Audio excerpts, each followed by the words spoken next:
En este día, amigo oyente, regresamos al capítulo 3 de esta epístola a los Efesios. Habíamos presentado, recordará usted, una introducción en nuestro programa anterior. Lo que aquí tenemos es que la iglesia es un misterio. Ha habido dos formas de interpretar un misterio. Uno es el de ignorarlo completamente y dirigirse a encontrar la iglesia en el Antiguo Testamento y hablar de la iglesia como que antes era Israel. Cierto profesor bíblico en una oportunidad dijo que la iglesia había comenzado allá en el jardín de Edén. Ahora uno no puede suponer una cosa así, amigo oyente. No puede ir más lejos que el jardín de Edén. Bueno, no está en el Antiguo Testamento.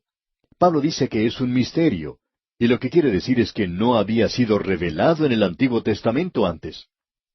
El otro extremo es el de convertirse en un superdispensacionalista. Eso quiere decir que usted tiene varias dispensaciones después del día de Pentecostés. Ahora, en el día de Pentecostés sucedió algo. Y el ir de un lado para otro sobre Pentecostés es, creemos nosotros, algo completamente equivocado. Algo ocurrió en el día de Pentecostés. El Espíritu Santo comenzó a formar el cuerpo de los creyentes. Y eso continuará hasta que Él tome a la iglesia y la quite de este mundo, hasta que seamos sellados con el Espíritu Santo de Dios hasta el día de la redención. Es decir, cuando nosotros seamos quitados de este mundo y presentados a Cristo. Aquí tenemos la explicación del misterio mencionado en los versículos 1 al 4. La definición del misterio se menciona en los versículos 1 al 3. Y luego tenemos la oración por plenitud interior y conocimiento en los versículos 14 hasta el 21. Ese es el bosquejo de esta sección. Y esa es la razón por la cual sugerimos que usted tenga las Escrituras delante suyo, para que pueda seguir la lectura de esto, y de esa manera podrá comprender todo esto mucho mejor. Ahora, Pablo dice aquí en el primer versículo de este capítulo 3 de su epístola a los Efesios: por esta causa, yo, Pablo, prisionero de Cristo Jesús por vosotros los gentiles.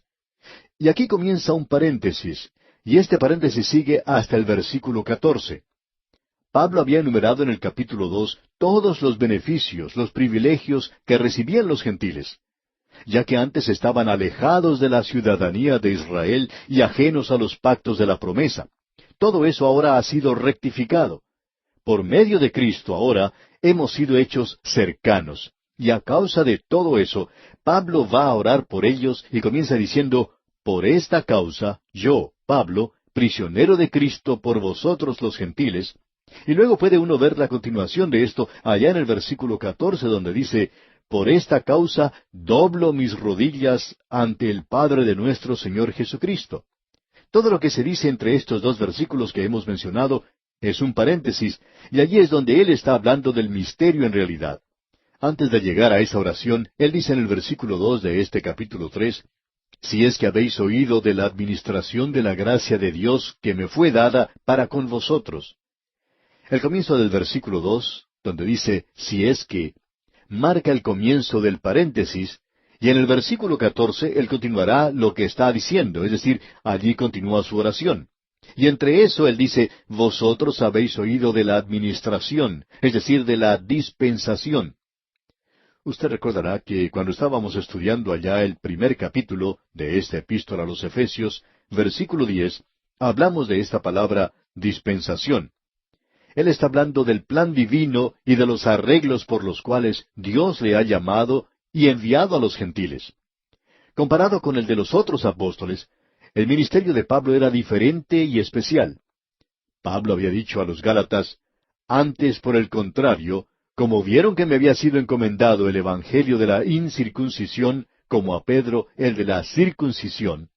Ahora, el mensaje no era diferente, pero las personas a las cuales el mensaje iba dirigido eran diferentes personas en una categoría diferente. Pablo fue a los gentiles y les dijo a ellos: vosotros que en otros tiempos estabais lejos, habéis sido hechos cercanos. Pedro fue con este mensaje a su propio pueblo, a Israel, y él les dijo a ellos: y en ningún otro hay salvación, porque no hay otro nombre bajo el cielo dado a los hombres en que podamos ser salvos. Es el mismo evangelio, como podemos apreciar. Pablo le había dicho al carcelero de Filipos, un gentil, le dijo: cree en el Señor Jesucristo y serás salvo. O sea que ellos se están dirigiendo ahora a dos grupos diferentes de personas. Ellos son llevados ahora a algo que es completamente nuevo. Esa era una diferente administración de la que tenemos, por ejemplo, en el Antiguo Testamento, o podríamos decir una dispensación diferente. Pablo había sido un fariseo antes y había vivido por la ley. Él nunca había salido a predicar a los gentiles.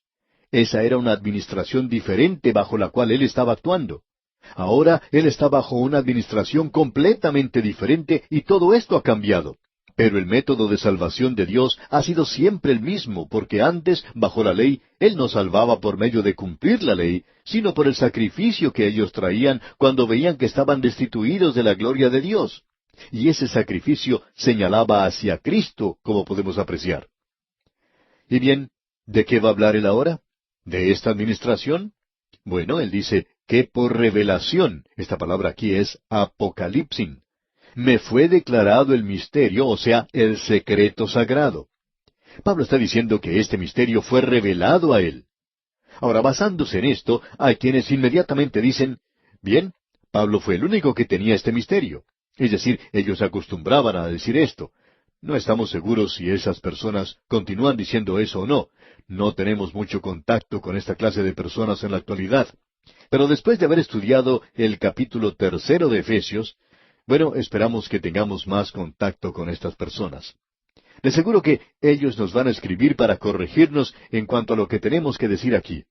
Pero él va a aclarar aquí en este capítulo que esto que ha sido revelado no ha sido solamente revelado a él. Leamos ahora lo que dicen los versículos 5 y 6 de este capítulo 3 de la Epístola a los Efesios. Misterio que en otras generaciones no se dio a conocer a los hijos de los hombres, como ahora es revelado a sus santos apóstoles y profetas por el Espíritu, que los gentiles son coherederos y miembros del mismo cuerpo, y copartícipes de la promesa en Cristo Jesús por medio del Evangelio. Eso era algo que los apóstoles tenían. Así es que Pablo está hablando de sí mismo aquí al comienzo.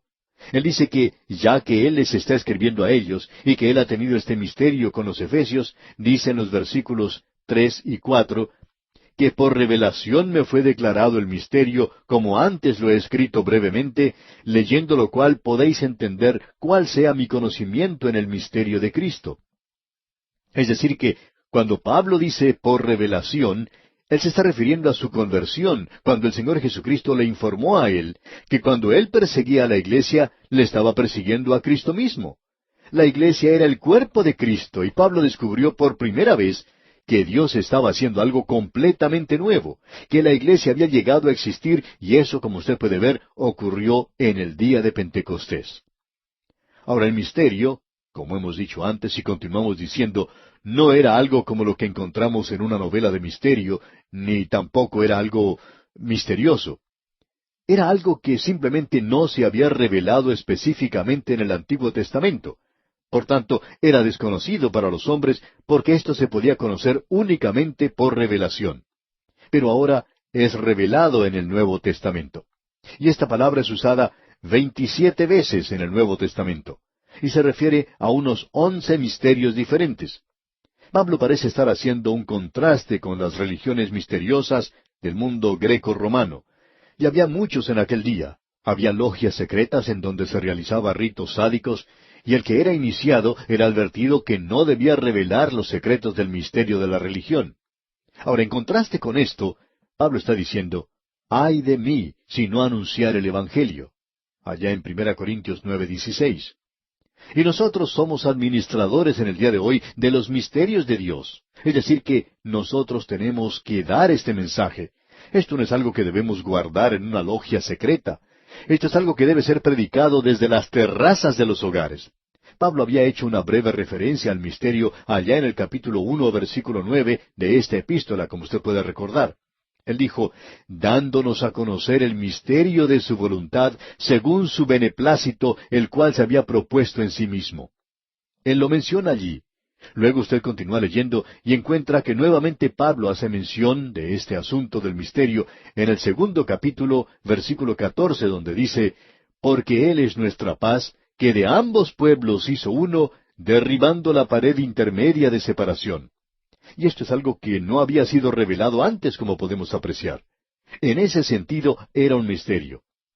Y luego en el versículo 15 dice, aboliendo en su carne las enemistades y la ley de los mandamientos expresados en ordenanzas, para crear en sí mismo de los dos un solo y nuevo hombre, haciendo la paz.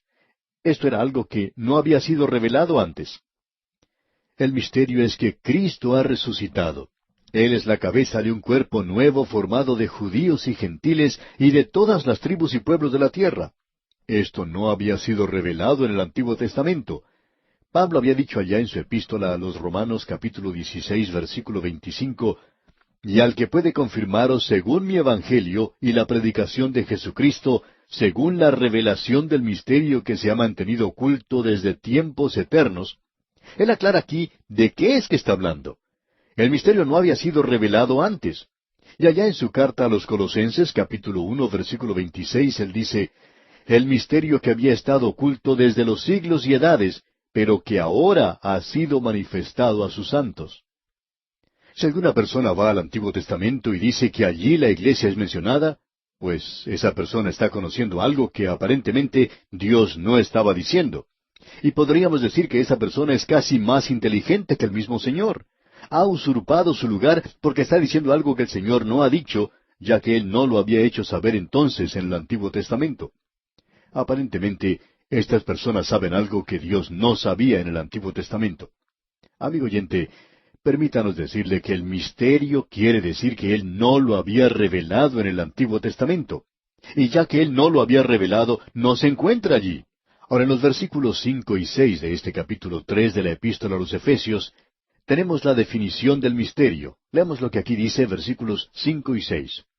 Misterio que en otras generaciones no se dio a conocer a los hijos de los hombres, como ahora es revelado a sus santos apóstoles y profetas por el Espíritu, que los gentiles son coherederos y miembros del mismo cuerpo y copartícipes de la promesa en Cristo Jesús por medio del Evangelio. Pablo clarifica aquí lo que él quiere decir cuando dice misterio. Hay un contraste bien definido entre los hijos de los hombres en las generaciones pasadas y los apóstoles y los profetas de la iglesia. Nadie en el Antiguo Testamento tenía ni siquiera un rayo de luz en cuanto a la iglesia. Y es revelado ahora a los santos apóstoles. Santos porque ellos han sido separados para esta labor por Dios. Y los profetas son definitivamente profetas del Nuevo Testamento. El Espíritu Santo es el maestro de este misterio. El Señor Jesucristo mismo dijo esto allá en el capítulo 16 del Evangelio según San Juan, versículo 15, donde dice, todo lo que tiene el Padre es mío. Por eso dije que tomará de lo mío y os lo hará saber. ¿Y cuál es el misterio? Y aquí deseamos hacer una diferencia y esperamos que usted la capte, amigo oyente. El misterio no era que los gentiles serían salvos. El Antiguo Testamento nos enseñaba eso. Permítanos mencionar 2 o 3 pasajes sobre esto. Allí en el libro de Isaías, capítulo 11, versículo 10, dice, acontecerá en aquel tiempo que la raíz de Isaí, la cual estará puesta por pendón a los pueblos, será buscada por las gentes, y su habitación será gloriosa. Y una vez más en Isaías, capítulo 60, versículo 3, dice, y andarán las naciones a tu luz, y los reyes al resplandor de tu nacimiento.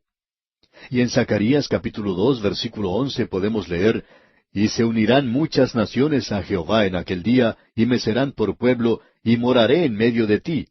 Y entonces conocerás que Jehová de los ejércitos me ha enviado a ti.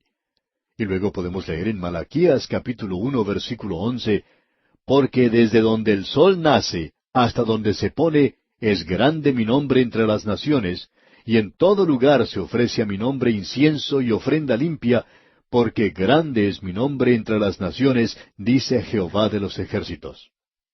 ¿Cuál es el misterio entonces? Si no era el misterio de que los gentiles iban a ser salvos, ¿cuál era? El misterio era, y ahora escúchenos muy bien, con todo cuidado, amigo oyente, que los gentiles y los israelitas serían colocados en la misma base. Por fe en Cristo son llevados a formar parte del nuevo cuerpo, y que ese cuerpo es la iglesia. Esperamos que haya captado bien lo que dijimos. Y Cristo es la cabeza de ese nuevo cuerpo. Esto, por tanto, ha causado una división triple en la raza humana. Tenemos la siguiente división de la familia humana. De Adán a Abraham, Pasaron más de 2000 años. Todos eran gentiles. De Abraham a Cristo había judíos y gentiles. 2000 años.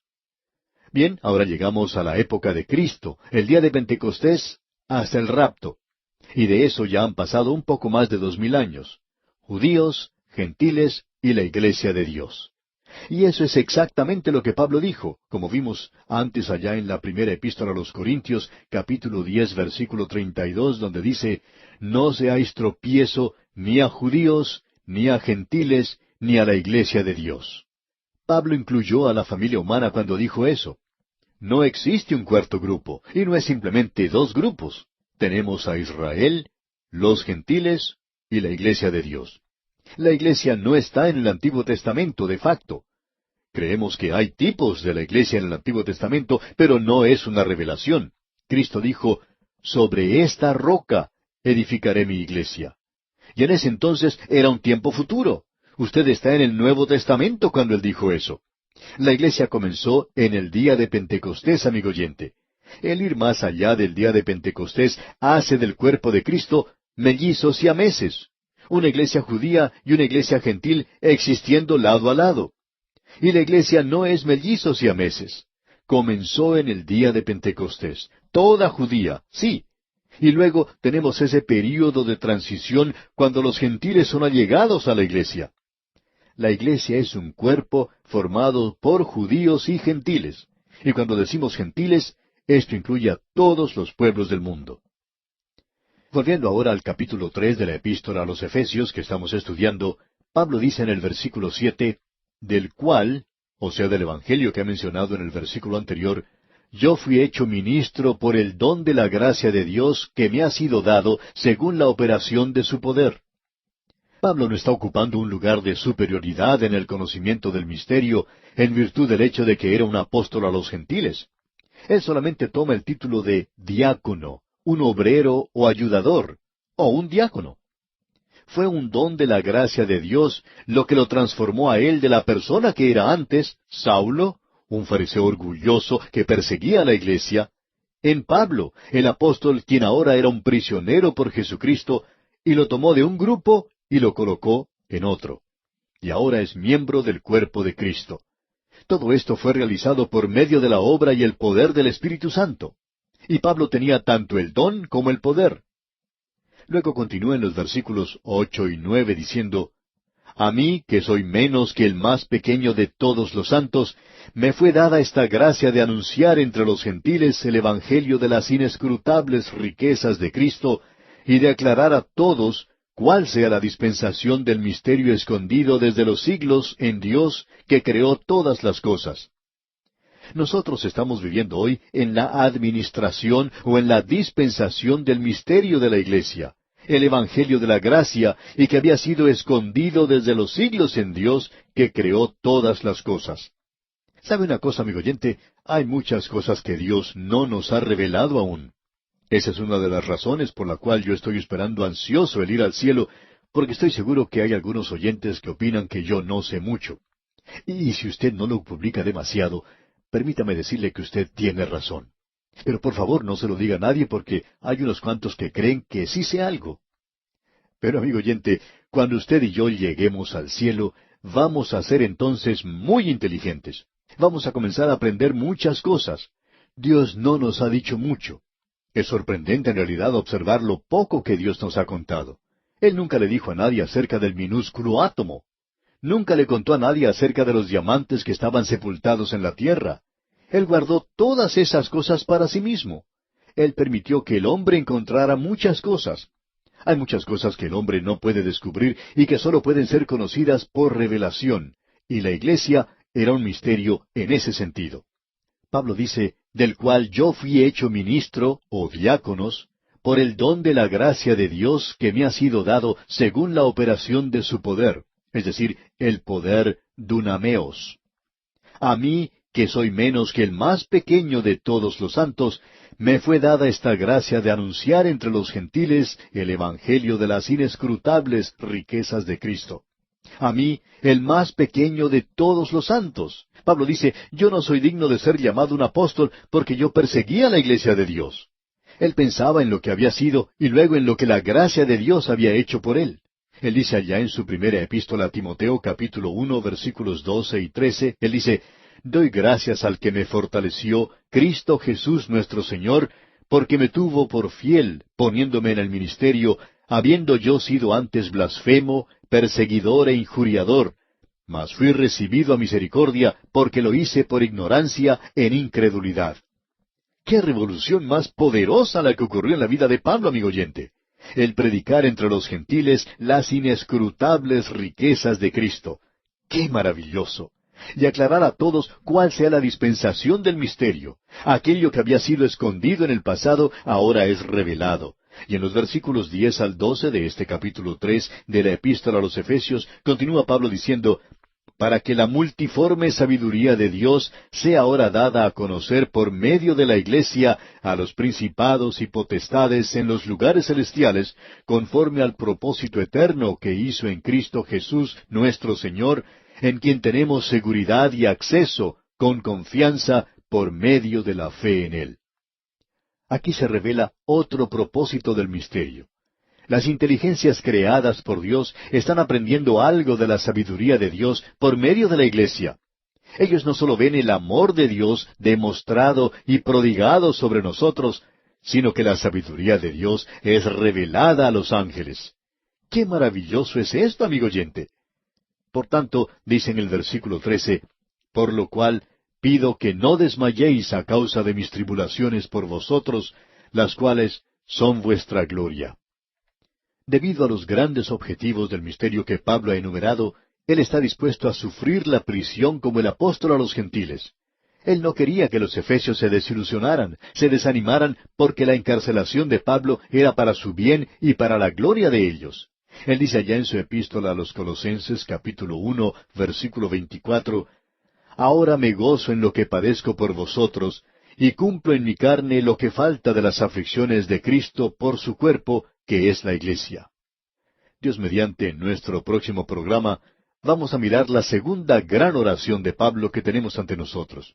¿Por qué no la lee usted antes de estudiarla? Esto es algo maravilloso.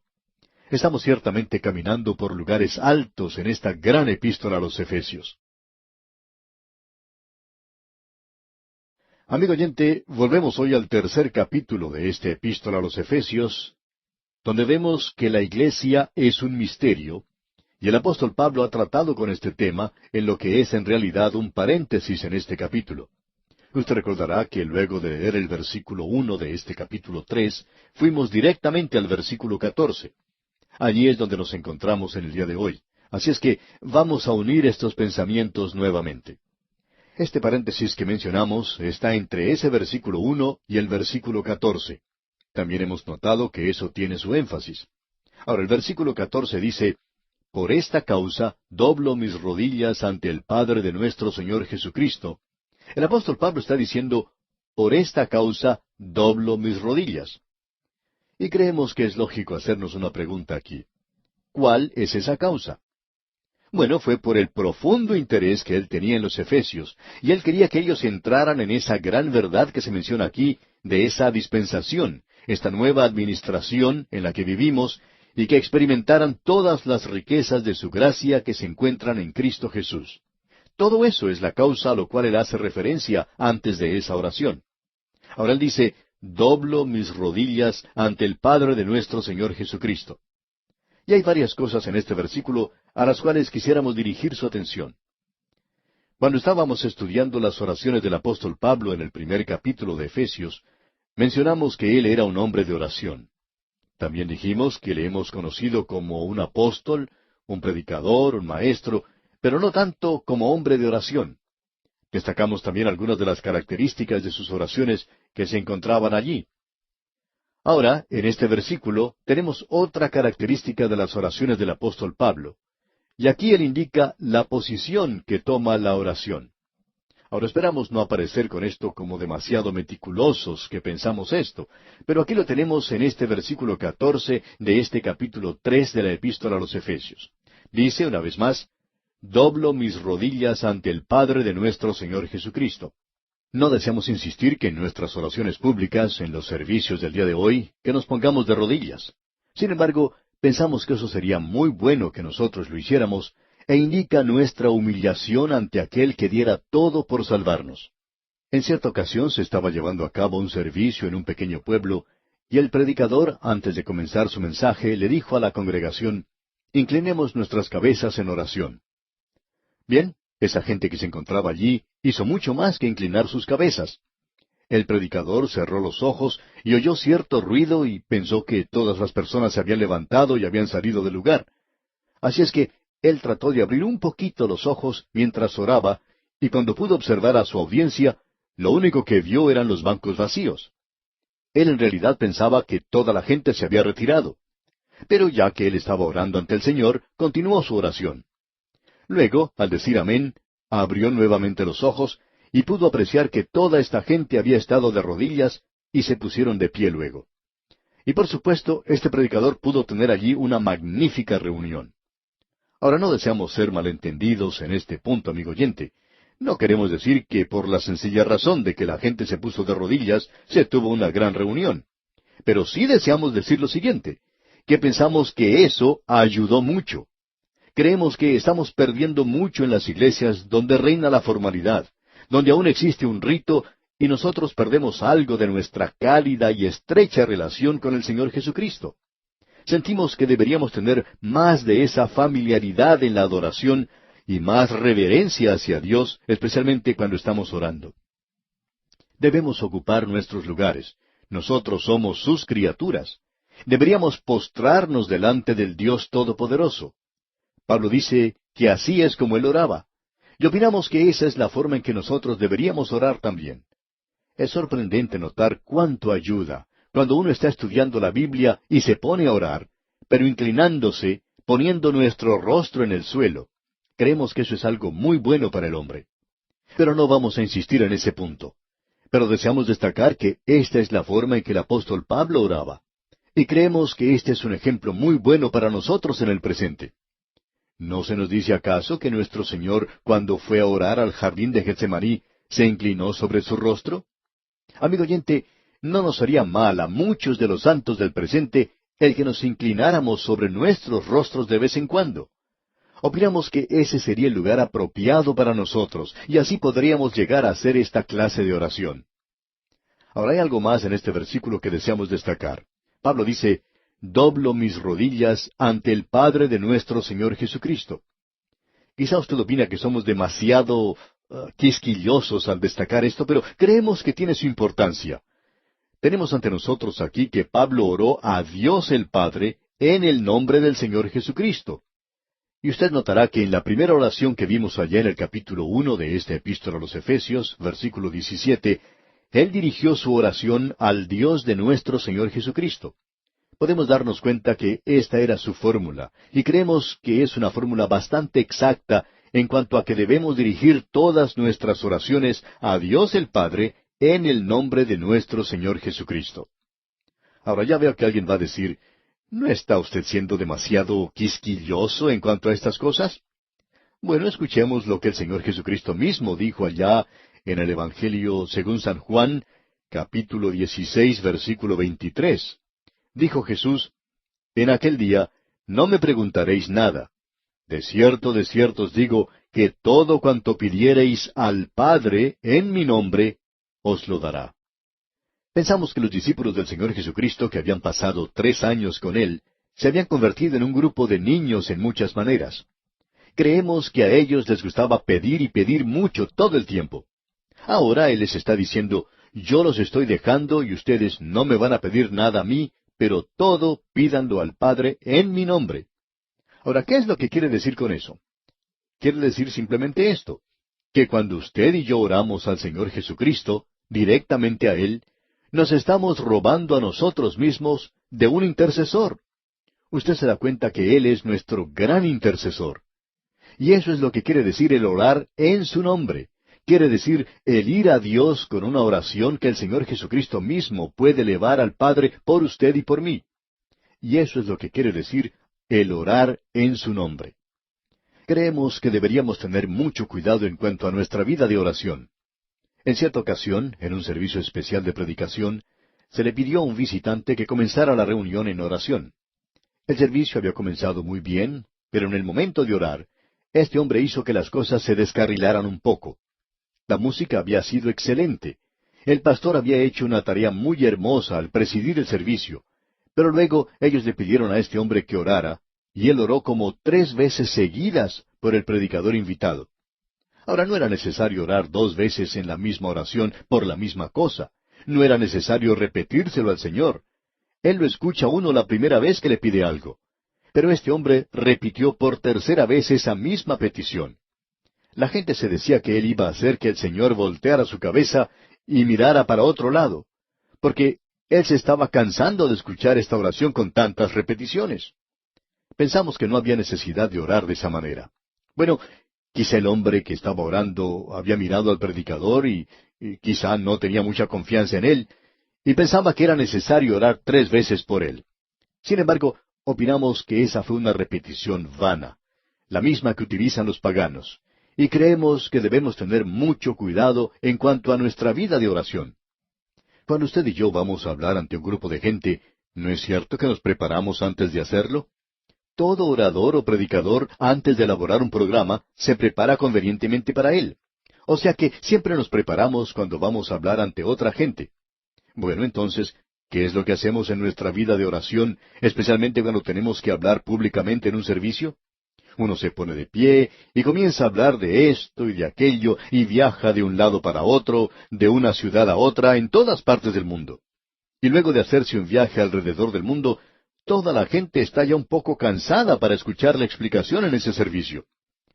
Lo interesante de notar aquí, amigo oyente, es que Pablo se dirigió directamente a Dios el Padre en el nombre del Señor Jesucristo. Ahora, otra de las características que deseamos destacar de esta oración es que es una oración bastante breve. ¿Había notado usted eso? Y que él también hizo una oración muy breve anteriormente, así como la oración que hizo allá en el capítulo 4 de su epístola a los Filipenses. Y todas las oraciones de Pablo eran breves, y podemos recalcar que eran bastante breves. ¿Ha notado usted que todas las oraciones en la Biblia son oraciones breves? El Señor Jesucristo dijo, y orando, no uséis vanas repeticiones como los gentiles, que piensan que por su palabrería serán oídos. Todas las oraciones que se encuentran en la Biblia son oraciones breves. La gran oración que hizo Moisés por Israel la podemos leer en solo 3 versículos. Y cuando Elías se encontraba en la cumbre del monte Carmelo, presentando ante Dios esa gran oración, al estar solo con Dios y en contra de los profetas de Baal, solo toma un versículo para hacer esa oración. En una situación tan difícil como esa, pues creemos que por lo menos podría haber usado 2 o 3 versículos. Y luego tenemos también esa gran oración de Nehemías, que ocupó solamente 7 versículos.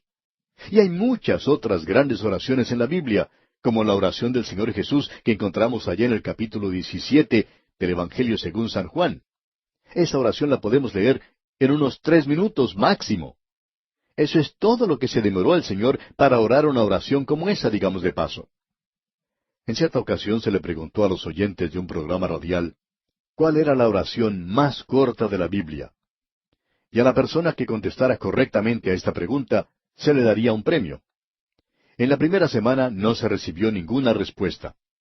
En la segunda semana no se recibió ninguna respuesta correcta. Y en la tercera semana se recibió la respuesta correcta. Y amigo oyente, ¿sabe usted cuál es la oración más corta de la Biblia? Bueno, es la oración que hizo Simón Pedro cuando se estaba hundiendo en el agua. Él dijo, Señor, sálvame. 2 palabras solamente. Ahora muchas personas escribieron diciendo que no creían que eso era una oración. Era demasiado corta. Esa era una oración, amigo oyente, y fue contestada inmediatamente.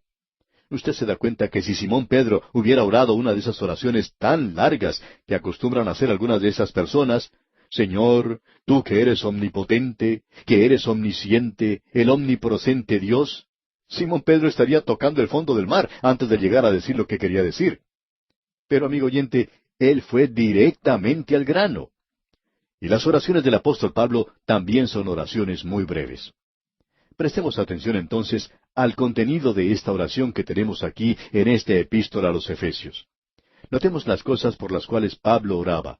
En los versículos 14 y 15 de este capítulo 3 que estamos considerando, dice, Por esta causa, doblo mis rodillas ante el Padre de nuestro Señor Jesucristo, de quien toma nombre toda familia en los cielos y en la tierra. De paso, digamos que Dios tiene una familia maravillosa. Hay muchas personas que piensan que los únicos importantes son los propios miembros de su familia. Pero es un poco más amplio que eso. Y también existen aquellos que piensan que su pequeña camarilla en la iglesia es la única a la cual el Señor está escuchando. Y aún existen aquellos que piensan que su iglesia local es la única que puede orar y ser escuchada, que eso constituye los santos. Y todavía hay otros que opinan que su denominación únicamente es la que vale. Y así tenemos otros que piensan que es solamente la iglesia, aquellos que han sido salvos desde el día de Pentecostés hasta la segunda venida. Amigo oyente, Dios salvó a la gente mucho antes que llegara a existir la iglesia, y Él va a continuar salvando a la gente después que parta la iglesia de aquí. Todos ellos van a pertenecer a la familia de Dios, pero no van a estar en la iglesia. Luego también debemos mencionar que Dios tiene otros miembros en su familia. Sus ángeles son su familia, y Él ha creado también otras inteligencias. Creemos que cuando Juan los vio, Él dijo, no se pueden contar. Y en aquel tiempo, por supuesto, Él no tenía una de estas ventajas que tenemos en el presente de usar una computadora. Así es que tiene que haber sido un grupo bastante grande. Todos ellos pertenecen a la familia de Dios.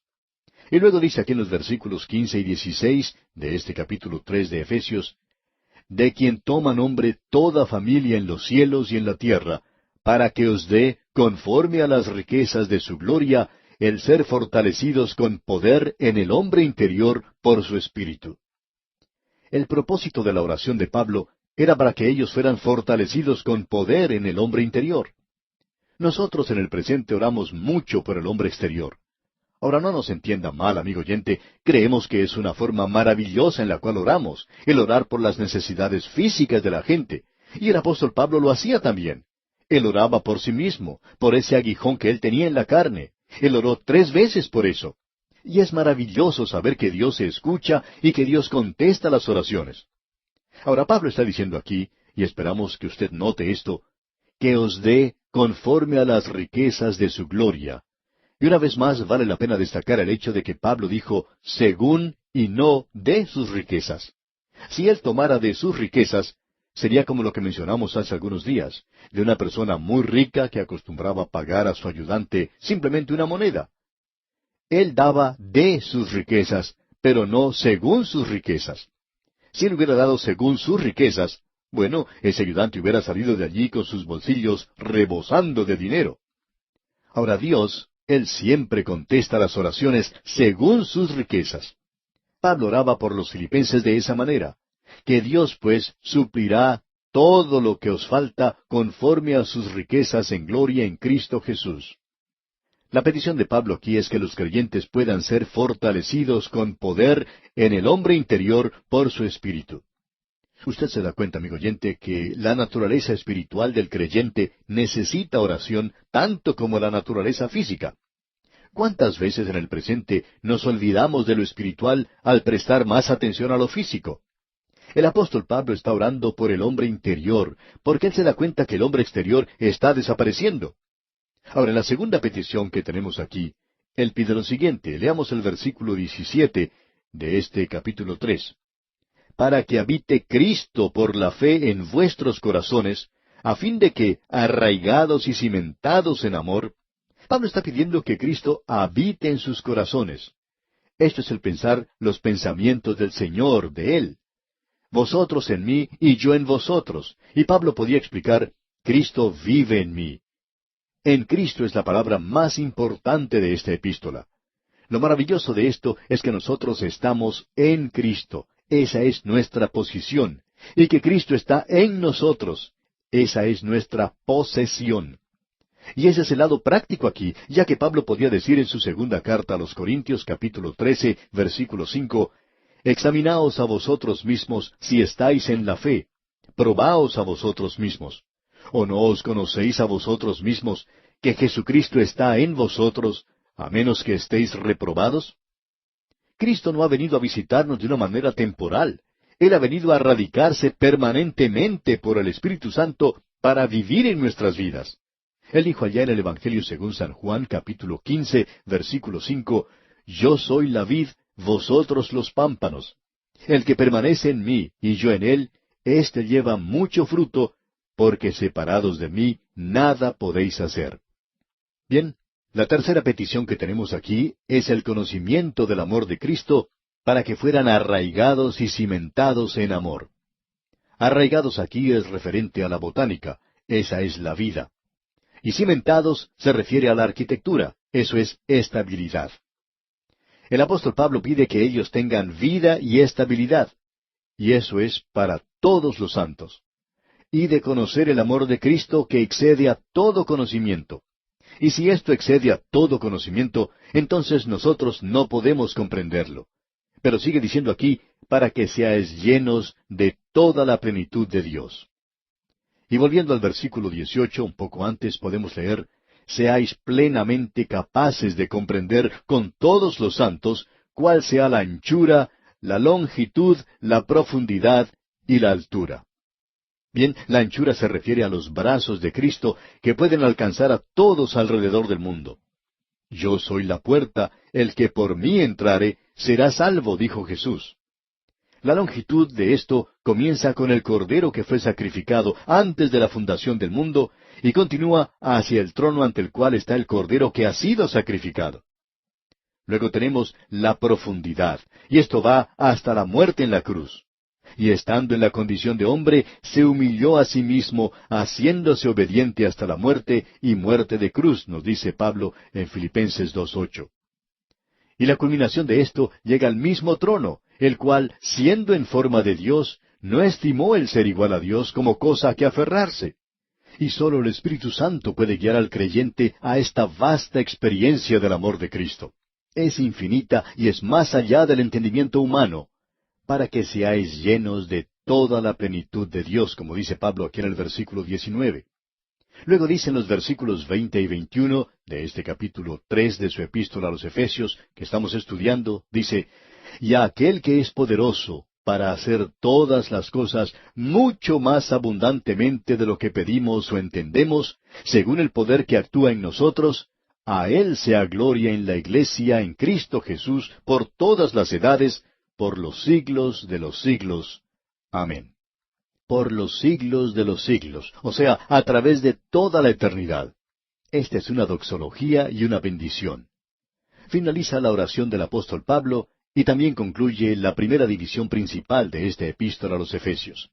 Esta es una poderosa erupción de alabanza espiritual. Nos preguntamos si usted, amigo oyente, podría pensar los pensamientos de Dios después de haber oído esto acerca de Él, o al leerlo nosotros usted pueda decir, estos son mis sentimientos. ¿Podría usted decir eso hoy, amigo oyente? Nosotros ni siquiera somos capaces de tocar el borde de los vestidos de los dones espirituales que Dios está preparando para dar a aquellos que le pertenecen. ¡Qué maravilloso es esto! Que Él nos pueda dar esto sobreabundantemente. ¡Qué bueno es Él! Y qué pequeños somos nosotros. No podemos contener todas sus bendiciones. Y aquí vamos a detenernos por hoy, amigo oyente. Dios mediante, en nuestro próximo programa, comenzaremos a estudiar el capítulo 4 de esta epístola a los Efesios. Es una nueva sección que trata sobre la conducta de la Iglesia y es muy importante, a la vez que interesante. Mientras tanto, le sugerimos que usted lea este capítulo 4 de la epístola a los Efesios y se familiarice con lo que el apóstol Pablo expone aquí y estar así mejor preparado e informado para nuestro próximo estudio.